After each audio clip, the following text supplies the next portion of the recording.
His Honor. All right, sir. Same situation. You have a question? Go ahead. Was it clear to you in that video that my recording device was unconcealed? It was up in the air and in visual of the whole courtroom? Is it clear to you by that video that it was unconcealed? No. No, if I saw it, I would have stopped it right then. So, could you explain to me then what concealed or unconcealed, the difference between concealed or unconcealed is? If I'm able to see it, like Ed Johnson's big monster camera that he had up on his shoulders, I don't consider that concealed. What worried me was when he brought it in a suitcase and what might be in the suitcase. As far as whatever you had, people have all kinds of things in the courtroom, and I don't pay any attention to it, particularly when I'm concentrating on Mr. Johnson. Okay, well then, I have no further questions. All right, thank you. Any further questions? Nothing further. Thank you. All right, thank you, sir. You can step down as a witness excused. Yes, Your Honor. You're Yes. also free to leave if you wish to go. Earlier you had asked me to stick around. Well, Your Honor, I have your phone number. I don't know what the rest of the day will Well, I was just going to go get my dogs if that's okay. We'll call you. Thank you. I appreciate it. Thank you.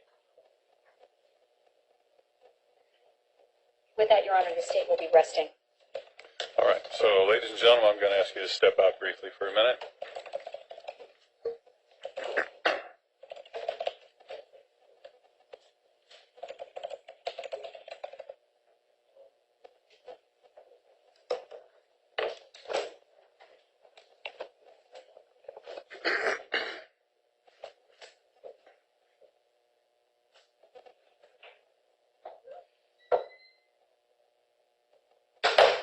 Right, the jury's out now, sir.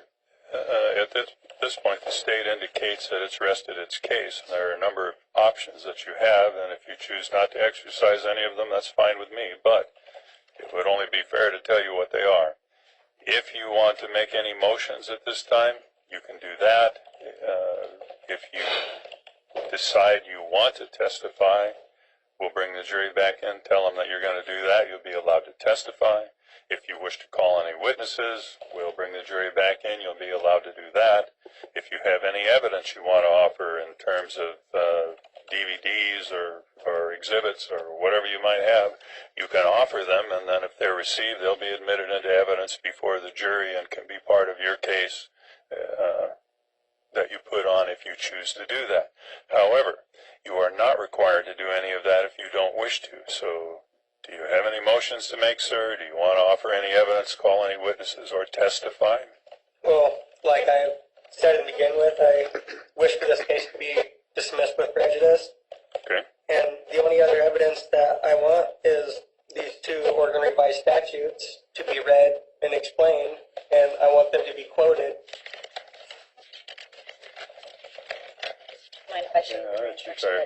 Your Honor, I actually included the jury instruction. Yeah, I saw that. I was just looking for the numbers. So, sir, it's our plan to make the jury aware and give them copies of the statutes that you're referring to that give rise to the I'm charge. objecting to this because it doesn't reference what is fully stated in the statutes itself within the book. So I'm okay. objecting to That's the fine. jury instructions because it doesn't state full well the exact quote of the statute. Yeah, And like I've said before, they've taken out words in the statute of what's written in the statute, Okay. and they've added in their own words. Okay, so, sir, I think that's a legitimate concern, and the way you would address that is if you think there's a better instruction, you can write it up, give it to me, we'll show it to the state. If the state has no problem with it, then we'll give the one you asked for. And so we need to look at anything you might prepare, just as we would look at the states to see if it is in fact an accurate statement of the law. So if you think it's not accurate, this would be the time at which you need to start thinking about how you would present it accurately, and then we'll give you time to do that, and then we'll take a look at what you want to offer. Well, it's clear and simple. What it says inside the statute is not what it says on their paper, and I'd like to read from the book or even have her read and quote what it says in the actual statute and not what they have just typed out on a piece of paper giving the jury this instructions. Okay, so, sir, I think I told you how to remedy that. If you I'll write it out on a piece of paper you and can I'll do hand that. it to you. Yeah, you can do that, sir, and then I will take a look at it, and then it would be my job to decide which one was a more accurate statement of the law. So, And you'll read this compared to what I wrote and what she wrote. yes, sir. That's Okay. that's part of what my job Then is. that's what I want to do. You present me what you want, and rather than have you write out the whole statute, if you want me to read the whole statute, I will just make a photocopy, give you a copy so you know what I'm looking at. I'll look at the copy, I'll look at what the state presented, and then I'll figure out which one is right. But I'm demanding that the jury be explained the actual statute of what they're charging me with and the statute that's actually being quoted. And I'm understanding that, sir, and I'm prepared to consider what you present, because that's my job. If you disagree with the law is, it's your right to set forth what you think it is. The state thinks it knows what the law is. The state sets forth what they think it is. I look at both of them, and I guess part of my job is I get the final say, but I would be happy to look at what you have to say, and if I think you're right, sir, I will give your instruction to the jury about what the law is. But I need you. So do I use that and I write it down? Well, you can write it down, or if you think you've got it there, we'll just make a photocopy, and we'll put the photocopy in the record. There's 2 pages, Yeah. 2 sections, Uh-huh. and I'd like it to be photocopied and I'd like it to be explained. Okay, so Because can we? what it says in the actual law differs greatly from what she's saying it says. Sure. So can we make a photocopy? Let's make 3, give 1 to Mr. Walker, 1 to the state. I'll have 1. And then when we get to the point, sir, where we're taking up instructions, and we may be there now, but at least we'll be ready to go when the time comes, and I will take a look at what you present.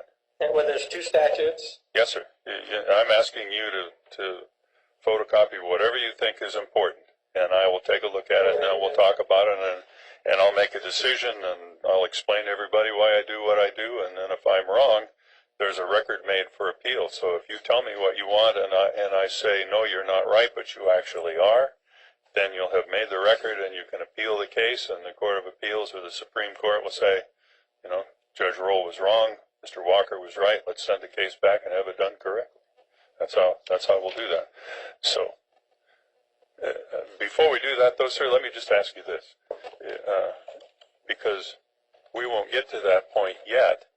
we won't get back to that today. Well, we'll get to it today, but I mean, right this very moment, we won't get to it if you tell me that you want to testify, or if you tell me you don't, but you have witnesses you want to call, or if you tell No, I me... do not want to testify. I Okay, yeah. still object to this. I just want these 2 statutes to be read aloud and Okay. explained. And And I that's- want her to quote the interception of communication statute, and I want her to quote the subsection under the interception of communication that she has on paper.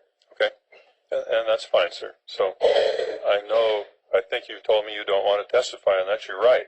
Do you have any witnesses you want to call, sir? No, Okay, and that's also your right. So, and did you have any exhibits of any kind other than the statutes that you want me to look at? Do you have any exhibits you wish to offer? no.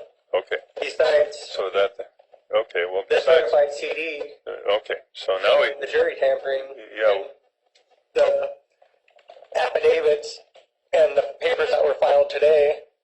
okay, so that we need to talk about, and then we'll get to the statute, okay? So let's take that up first. You apparently have a DVD, sir, and you have a couple of paper documents that you're calling affidavits. So the way that we do that is, has the state seen those, and does the state know what they are? She's been given a copy, I do believe. Yeah, we're going to ask. So have you seen those items? The filings? Yes, Provided to me this the morning. DVD and the affidavits? I have not seen the DVD. I think it's not a DVD. I think what I'm looking at is It's an an audio hearing recording. of Okay, I'm sorry. Courtroom FTR. 303 on October 24th of 2014. So, since you know what it is, and I now have a sense of what it is, do you have any objection to that being received in evidence? No objection. Okay, so then, sir, we will mark and receive that, and typical exhibit numbers, we're going to call it Defendant's Exhibit 101. It's received, and when I receive it, sir, what that means is that it'll go back to the jury. They can play it if you want them to listen to it, or if you want to talk about it when we get to the end of the case, so you can make closing arguments. You can tell them what you think is on there. So they will be able to listen to it. So I'll receive that, sir. If you want to give it to us, we'll mark it as an exhibit, and I will receive it, and it remains a permanent part of the court record. Stickers over there. It's usually Stamp easier on a DVD, but I gave it a stack.